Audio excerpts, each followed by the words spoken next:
Hello and welcome to this episode of Speak PR. My name is Jim James. This is the podcast for you if you are a business owner or an organization leader and you've got value locked up in your organization if you could just find a way to share it. Now today I'm going to talk about communication when you're selling your business. Exiting a company takes a great deal of skill when it comes to communication. I'm very lucky today to have had time on the mic with Brian Hill, who recently sold his business in spite of lockdown and in spite of being 1,000 miles away from the buyer of his company. Now, Brian founded a company called Jones Hill, which is a financial advisory service here in the UK. Brian joined me on the mic, but the audio quality was so bad that today what I'm going to do is I'm going to share his story with you because he related it to me and there's so much value in here. We're going to talk about how he managed the three stakeholder groups, his employees, the buyers, and the new customers. Now, I'm going to just give you the narration to the talk because Brian explains this really better than anybody else could possibly do. So let me just share with you what he shared with me. Now, they had been working on a sale for a couple of years, and as Brian says, they had kissed a lot of frogs along the way, but they eventually found one that would suit. Now, they had two main problems. The first one was that he was living in Italy with his family because they'd left the UK in 2018. That meant that he was working from a distance. The other issue, of course, was the coronavirus. And they were living in a regulated place called Lombardia, which is actually particularly near Bedica. And as you may have seen the TV pictures, it was surrounded by armored cars and trucks. So they're living just 20 minutes down the road, but they were very much in lockdown. And they were 1,000 miles away from their business and trying to sell it. So it was a big, big challenge. But eventually they did manage to find a way through this.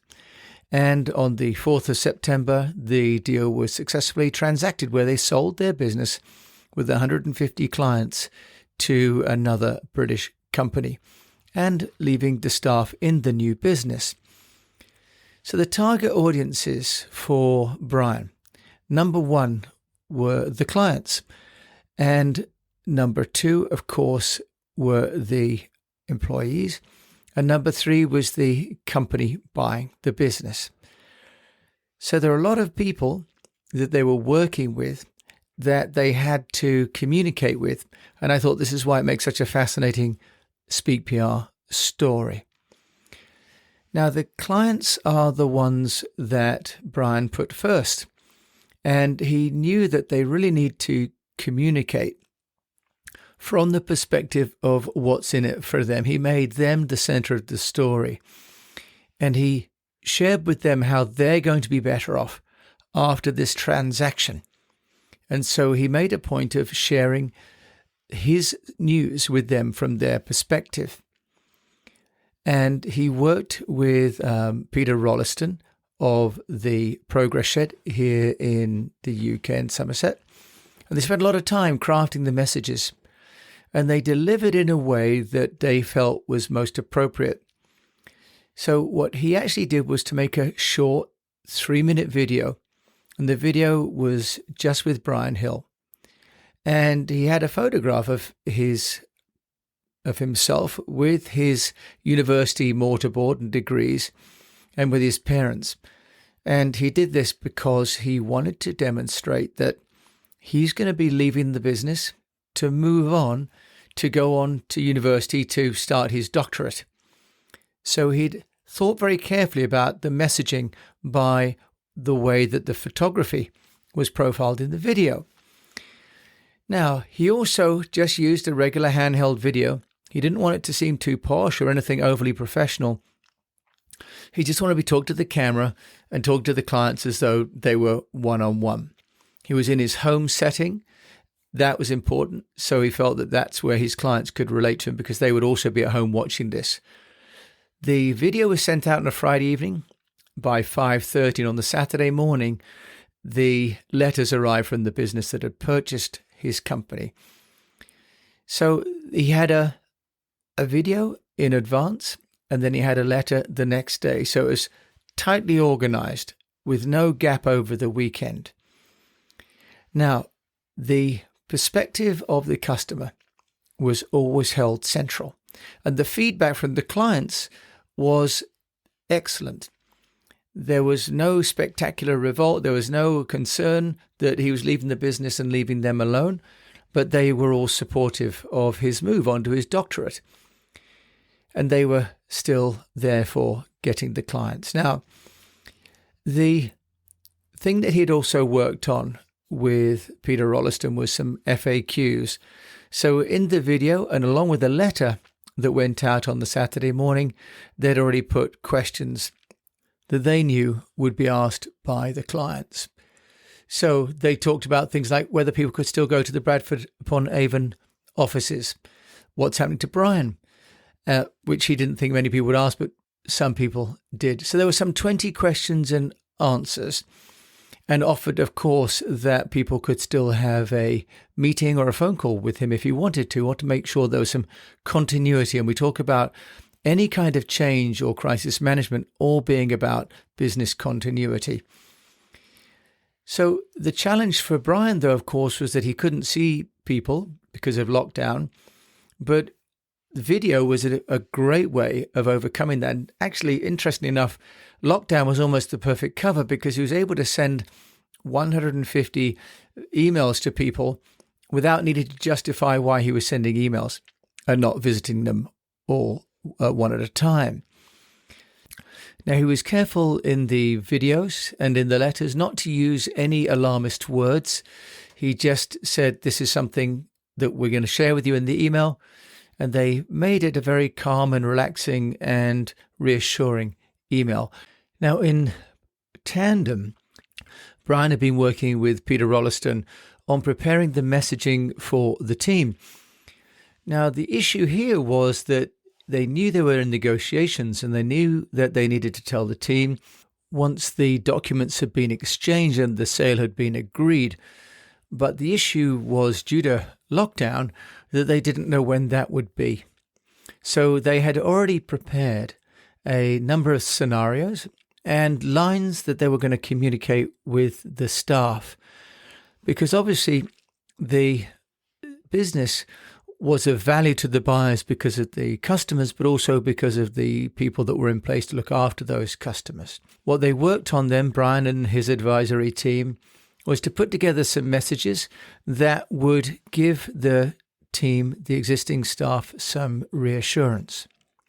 It was all well planned. Now, what was not planned for was when one of the members of staff rang saying that they had seen on a business broking website the Jones Hill business. It wasn't named as such, but the size and the sector were detailed, and the person who rang, the member of staff, said there are only two companies like this in the whole of Bradford and Avon. Was it us? And so Brian was put in an awkward position. He was put in a position where he had to decide what to do there and then. And so what he did was he went through the scenario with this member of staff, and he said, this is what's going to happen for you. This is the timing, and this is what you can expect. And he said to the team that he'd managed to secure the client's financial future and the jobs for the team. Now, it was not going to be a perfect timing to tell them like this, but he knew that once one person knew, and once there were expectations out there, that everybody had to know straight away. So by this stage, Brian had been in the business for 15 years and has a high profile in the profession. So for him to step back from the business and indeed go into another area altogether was, for the team and for the clients, quite a big surprise. But Brian wanted to make sure that it was all managed as well as possible, and so that the team members would stay with the company, and he wanted to ensure that they would stay on the same terms as though they had not had any break in service with Jones Hill. And Brian managed to do that, which is a credit to him, really, and also a sign of the importance of integrity, that a business owner has that duty of care to the employees and the business partners who have trusted that person to lead them and to manage the business effectively. So now we turn our attention to the communication with the potential buyers. And Brian mentioned there were some 29 companies that he spoke to over the 2-3 year period of the transaction. So what Brian did was to make sure that he responded very quickly when he was asked for information. He made sure that he already had all the financial information well in place.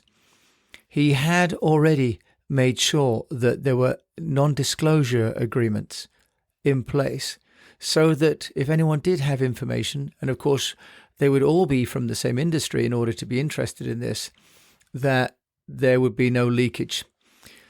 And Brian said that momentum was really the key. The second that they needed to get the information, he would share that, and he would keep things going with a timeline so that he'd make sure that the deal and the transaction didn't drift. So that was a key part for him, was that this issue of compliance and due diligence and speed to ensure that the communication was done clearly, but also with momentum, that there was a known goal, there was a known timeline.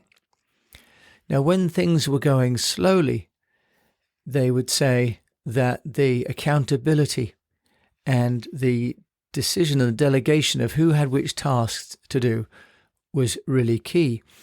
And this was key, especially during lockdown when people were not coming to the same office as one another. So they had to have this process clearly identified, the roles and responsibilities clearly identified, and the documentation to safeguard the privacy of the numbers they were sharing, but also to make sure that they had enough disclosure that the other party could find out whether they did or did not really want to carry on with the business.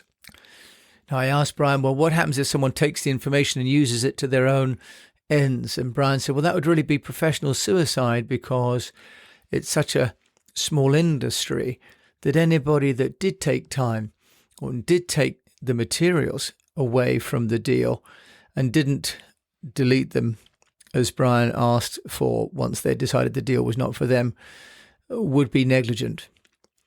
So the 3 stakeholder groups that Brian has spoken with, he first of all had in focus his customers, then he had his employees, and then he had the potential buyers. Now, these communication tracks were not sequential, they took place in parallel. And what struck me about Brian's descriptions of the work that he did was that he had the 3 tracks very clearly laid out. And in the Speak PR methodology, we talk about the need for addressing 3 different audiences: the internal, the partners, and the external. And that we talk about personalization of the message by identifying the avatars, looking at the different interest areas, the different kinds of people. The customers want to know that their money is safe. The employees want to know that their job is safe. And the investors wanted to make sure that their investment was safe. So Brian did a great job of having all of these scripts already in place. He used technologies like MailChimp and YouTube to send out the video announcements to people. And he understood ultimately that integrity was going to be a key part of the success of this whole negotiation. How he dealt with his customers would mean they would stay or leave. How he dealt with his staff would mean they would stay or leave or try and sabotage the deal. And how he dealt, obviously, with the investors would colour their interest in the investment. So I was very grateful to Brian for sharing really the sort of DNA of a sale transaction communication. Now, Brian has left the business and he is now running a new business where he's set up called Kinetics, which is providing training for professionals in nonverbal communications. In fact, he has postgraduate qualifications in that. He's going on to do his doctorate. So he's also a ski instructor and bilingual and a former British Forces officer. So Brian is a man of many talents, and one of which is clearly knowing how to communicate during a commercial negotiation. So I was very grateful to Brian for sharing with me and coming on the mic, and I apologize that you're not able to hear him, but as he's in his new office, he didn't have all the necessary equipment with him, and the sound quality was not good enough to play out tonight. But I didn't want to delay in sharing this information because I know there are people out there who are looking to extract value from their business and maybe in the midst of negotiation with third parties to sell their business. So thank you for listening to this episode of Speak PR. This is the podcast for business owners and leaders who want to unlock the value in their organization and just looking for free and effective ways to do so using public relations. My name is Jim James. If you've enjoyed this, then please do rate the show, do subscribe, and come to our website at eastwestpr.com for this and more newsletter information. And if you need any consulting on this or any manner of public relations, do please get in touch with me. You can find me at eastwestpr.com. But until we meet again, I wish you the best of health, a profitable business, and that if you're in the midst of a transaction, you take some of Brian's advice to heart and remember that above all, it's integrity that really sells.